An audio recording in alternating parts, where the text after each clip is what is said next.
दोस्तों पृथ्वी के ऊपर जीवन लाखों सालों से पनप रही और जैसे जैसे इंसानों का विकास होते जा रहा है वैसे वैसे पृथ्वी में बसे जीवन पर भी खतरा बढ़ता जा रहा है। आज दुनिया का हाल कुछ ऐसा है कि सबको परमाणु युद्ध की चिंता सता रही है। परमाणु बमों में इस्तेमाल होने वाले यूरेनियम का प्रभाव काफी ज्यादा घातक होता है। द्वितीय विश्व युद्ध में अमेरिका ने लिटिल बॉय नाम के एक यूरेनियम बम को इस्तेमाल करके जो तबाही मचाई थी उसको जापान समेत पूरी मानव जाति कभी भी भूल नहीं सकती। तो दोस्तों आज के इस वीडियो में हम बात करने वाले हैं यूरेनियम से रिलेटेड काफी सारे इंटरेस्टिंग फैक्ट के बारे में, तो वीडियो में एंड तक जरूर बने रहिएगा। आइए सबसे पहले बात कर लेते हैं यूरेनियम क्या होता है। रसायन विज्ञान के हिसाब से यूरेनियम एक रासायनिक पदार्थ है जिसकी एटमी नंबर 92 है। दिखने में ये सिल्वर ग्रे रंग का दिखने वाले पदार्थ असल में रेडियो एक्टिव पदार्थ है जो कि मूल रूप से परमाणु बमों और परमाणु ऊर्जा को बाहर निकालने में किया जाता है। इसके अलावा दोस्तों मैं आपको बता दूं कि ये पदार्थ पीरियोडिक टेबल में एक्टिनाइड सीरीज के अंतर्गत आता है। वैसे सबसे अहम बात यह है कि इस पदार्थ को सिंबल यू से सूचित किया जाता है। मूल रूप से यूरेनियम 235 को परमाणु बमों में इस्तेमाल किया जाता है। दोस्तों साल 1945 अगस्त 6 तारीख को अमेरिका ने जापान के हिरोशिमा पर एटम बम से हमला किया था। ये बम यूरेनियम से बना था और ये इतना ज्यादा घातक था कि पल भर में ही कई हजारों लाखों लोग इसके चपेट में आकर मर गए थे। बता दूं कि जिस बम को हिरोशिमा में गिराया गया था उसकी लंबाई लगभग 3 मीटर तक थी। वैसे एक खास बात ये भी है कि ये बम न्यूक्लियर फ्यूजन वाले रिएक्शन के ऊपर काम करता है और इसमें यूरेनियम 235 का इस्तेमाल होता है। इंटरेस्टिंग बात ये भी है कि यूरेनियम 235 भी न्यूक्लियर फ्यूजन रिएक्शन को आरंभ कर सकता है। यूरेनियम का न्यूक्लियस कभी भी स्टेबल नहीं होता और ये हमेशा स्टेबल होने की कोशिश में रहता है, इसीलिए लगातार क्षरित होते रहता है। वैसे यूरेनियम ही वो पदार्थ है जिसके कारण आज हम रेडियो एक्टिविटी के बारे में इतना कुछ जान पाए। मार्टिन हेनरिक क्लैपरॉथ ने सबसे पहले यूरेनियम के बारे में दुनिया को सूचित किया था, लेकिन एक बहुत ही बड़ी खोज के चलते साल 1903 में मैरी क्यूरी को इस पदार्थ से आधारित नोबेल पुरस्कार भी मिला था। आपको जानकर हैरानी होगी कि हिरोशिमा पर गिरने वाले बम में लगभग 64 केजी तक यूरेनियम मौजूद था,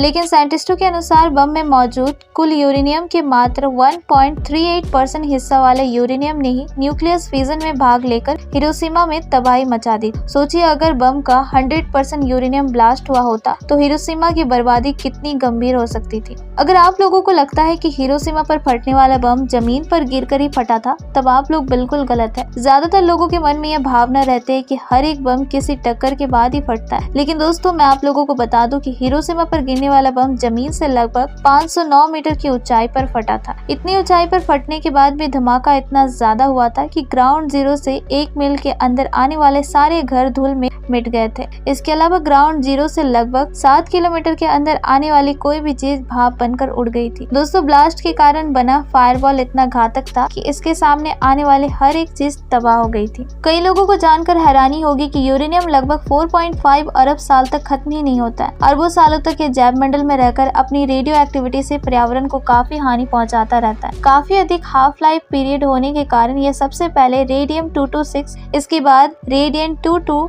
और आखिर में पोलोनियम 210 में परिवर्तित होता है। बाद में एक स्टेबल न्यूक्लियस को प्राप्त होकर सीसा में परिवर्तित हो जाता है। शुद्ध यूरेनियम का रंग थोड़ा अलग होता है। आमतौर पर इसका रंग सिल्वर ग्रे कलर का होता है। आप इस रंग के आधार पर भी यूरेनियम की शुद्धता के बारे में पता लगा सकते हैं। हालांकि एक गौर करने वाली बात यह है कि शुद्ध यूरेनियम हवा के संपर्क में आने के बाद ही काफी तेजी से ऑक्सीडाइज हो जाता है। इसके अलावा दोस्तों मैं आप लोगों को एक और बात बता दूं कि जब आप इंटरनेट पर यूरेनियम सर्च करोगे तब आपको इसके तस्वीर में पीले रंग का पदार्थ देखने को मिलेगा। अब आप लोग सोच रहे होंगे कि मैंने तो अभी अभी आप लोगों को बताया कि यूरेनियम का रंग सिल्वर ग्रे रंग का होता है, अब ये पीला रंग बीच में कहां से आ गया। दोस्तों आप लोगों को बता दूं कि जिस अवस्था में यूरेनियम को बेचा जाता है उसे येलो केक कहते हैं। ये केक दिखने में पीले रंग का होता है जो कि सॉलिड यूरेनियम ऑक्साइड है, इसीलिए आपको इंटरनेट पर यूरेनियम के सर्च रिजल्ट में पीले रंग का पदार्थ दिखने को मिलता है जो कि दिखने में काफी ज्यादा अट्रैक्टिव और अच्छा लगता है। तो दोस्तों ये थी यूरेनियम से रिलेटेड काफी सारे इंटरेस्टिंग फैक्ट के बारे में। फैक्ट अच्छी लगी हो तो वीडियो को लाइक शेयर जरूर कीजिएगा और साथ ही हमारे इस चैनल को सब्सक्राइब भी जरूर कर लीजिएगा।